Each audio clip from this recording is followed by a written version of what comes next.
देखिए आज sixth meeting थी। फर्स्ट टाइम है गवर्नमेंट ने अपना एक ड्राफ्ट हमारे साथ शेयर किया है। इसी तरह JUI ने भी एक ड्राफ्ट हमारे साथ शेयर किया है और इस ड्राफ्ट को भी हमने देखा नहीं है। ये भी एक तजवीज़ आ रही थी कि एक सब कमेटी बनाई जाए, लेकिन हमारी तरफ से उनका यही कहना था कि अभी चूँकि छुट्टियाँ हैं और इसलिए हमने अगर इस पर कोई अपनी बात भी करनी है तो बात तब होगी जब हम खान साहब से मिले हों, हमने डिस्कस किया हो, पार्टी ने आपस में डिस्कस किया हो, पार्टी ने अपने लीगल जो कमेटी है उसके साथ डिस्कस किया हो। लिहाजा इस पर नेक्स्ट डिस्कशन जो है वो 17 तारीख से पहले ना हो। हमें उम्मीद है अगर इस पर डिस्कशन होनी है तो 17 तारीख के बाद होगी।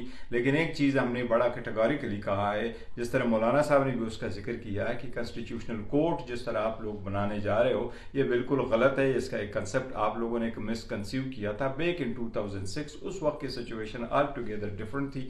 वो एक कॉन्स्टिट्यूशनल पैकेज चल रहा था, उस वक्त वो मुशर्रफ साहब बैठे हुए थे, प्रेसिडेंशियल फॉर्म था, वहाँ एलिफो का वक्त था। लिहाजा 18 साल के बाद ये अब फीजिबल नहीं रहा। दूसरी बात यह है कि इस वक्त सुप्रीम कोर्ट के पास 65,000 से ज़्यादा केसेस पेंडिंग है, उसमें सिर्फ और सिर्फ 148 कॉन्स्टिट्यूशनल और 2800 मोटो केसेस है। तो आप 176 केस के लिए कोर्ट बना रहे हैं, जबकि सारा की सारा जो केस है बर्डन है वो फिर भी सुप्रीम कोर्ट के पास रहेगा। लिहाजा कोई और तरीका वो निकालना चाहिए जिससे केसेस के बर्डन जो है वो ख़त्म हो, केसेस जल्दी रिजॉल्व हो, बजाय इसके कि आप नया जुडिशल सिस्टम क्रिएट करें। और बाकी जो आर्टिकल है उस पर भी हमने बात करेंगे इंशाल्लाह ताला। क्लियरली ड्राफ्ट एक शेयर किया था हुकूमत ने हमारे साथ। मैंने देखा, जब मैंने खोला तो तीसरा कागज़ जो था एक सामने नज़र आया कि एक आईनी अदालत बनाने जाने की तजवीज़ दे रहे हैं वो।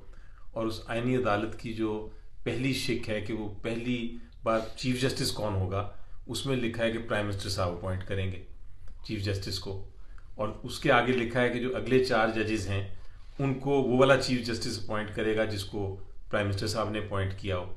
यानी कि ये कैंगरू कोर्ट बनाने जा रहे हैं, यानी कि ऐसा रबर स्टैम्प कोर्ट जिसके 5 के 5 जज साहिबान प्राइम मिनिस्टर के अपॉइंटेड हों, उनके नॉमिनी हों। तो इरादा साफ नज़र आता है जब कोई ऐसी कोशिश करे कि अदालती निज़ाम में एक ऐसा कोर्ट बना दे जिसके सारे जजेस उनके मनपसंद के हों, तो फिर आपको उनका एजेंडा भी समझ आ जाता है, नीयत भी समझ आ जाती है, और ये भी समझ आ जाती है कि हम उसको अपोज क्यों कर रहे हैं, उसकी मुखालफत क्यों कर रहे हैं इस किस्म की अमेंडमेंट की।